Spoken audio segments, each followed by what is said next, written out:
King inspired. And basically, one of the things B.B. King is most known for is his combining of the major and the minor pentatonic together in one solo.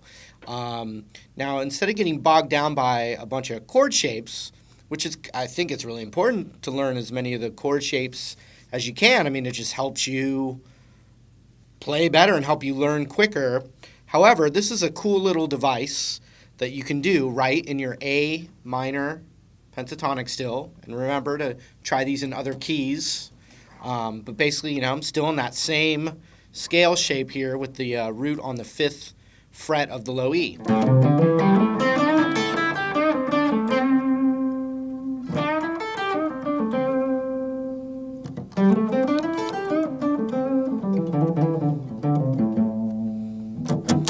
Okay?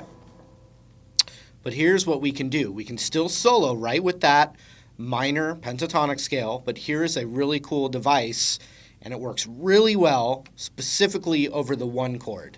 So if you have a blues that's got the 1 chord, the 4 chord, and the 5 chord, this is always going to work most strong for that 1 chord.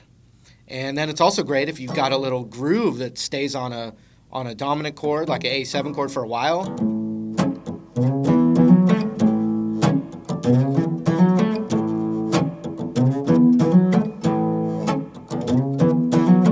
That whole time there, this little device would be beautiful over that. So here it is. Anytime you're inclined to play this 5th fret on the G string in that pentatonic,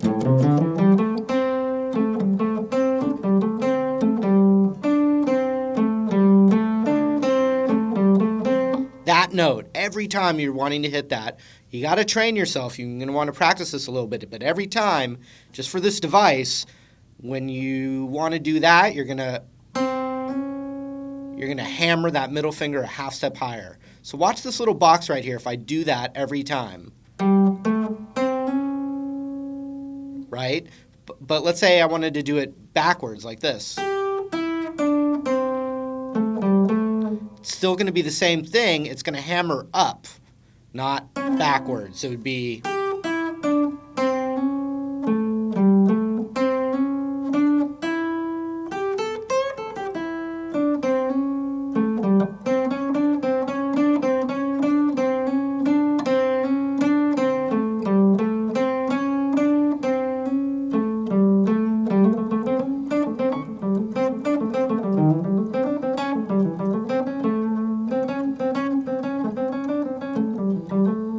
So instead of playing that box, even...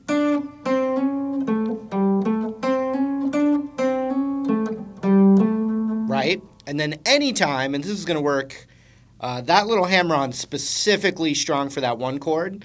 However, the next 2 little spots that you can replace your regular pentatonic with, they're going to pretty much work all the time and give you a different flavor. And it's just the whole steps, which is actually even easier. It's 5 to 7 on the B, 5 to 7 on the high E, but also with little half-step bends in there too. And the one I like a lot is especially that B string half-step bend.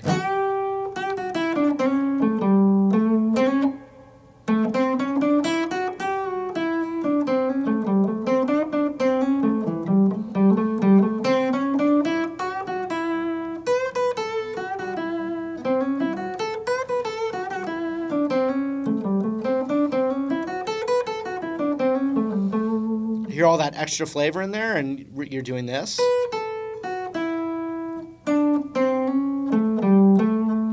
And then adding some half-step bends on that B string and high E.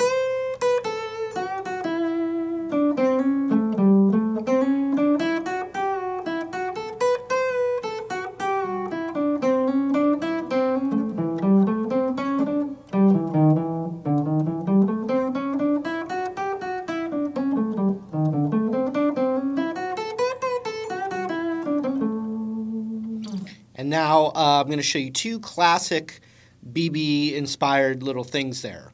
One is almost like a country lick. We're going to hammer on from 5 to 6 on the G. Then we're going to do 5, 7, 5 on the B string. And I just did 1 pick there. That's a nice little technique. or you could pick them all. And then the root note, the 5th fret of the high E.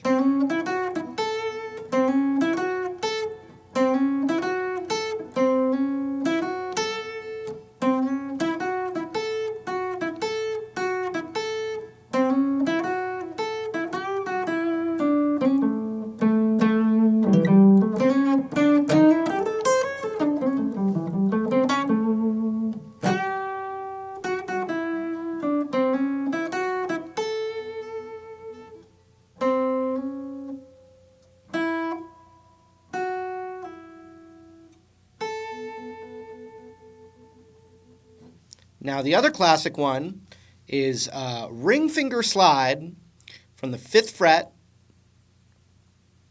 up to the 7th fret on the B, then 2 times on the high E,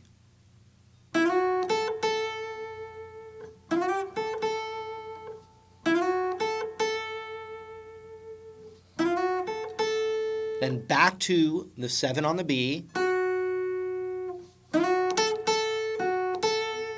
and then back to the root.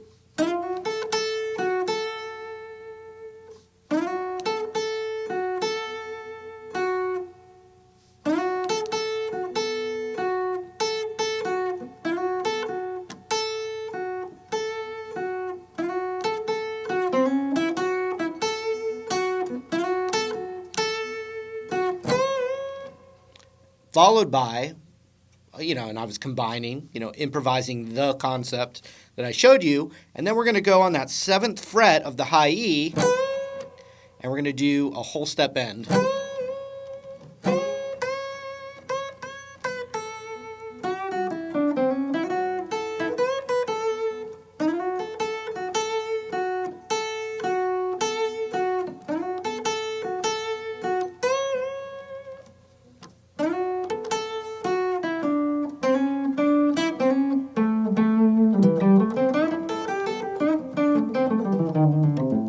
As you can see, I went back to just the blues scale, and it sounded like, oh, okay, I hear that different sound there. So that's the idea of you can plug in that little concept to splatter that kind of feeling or color, and then bring it right back into that minor pentatonic scale. So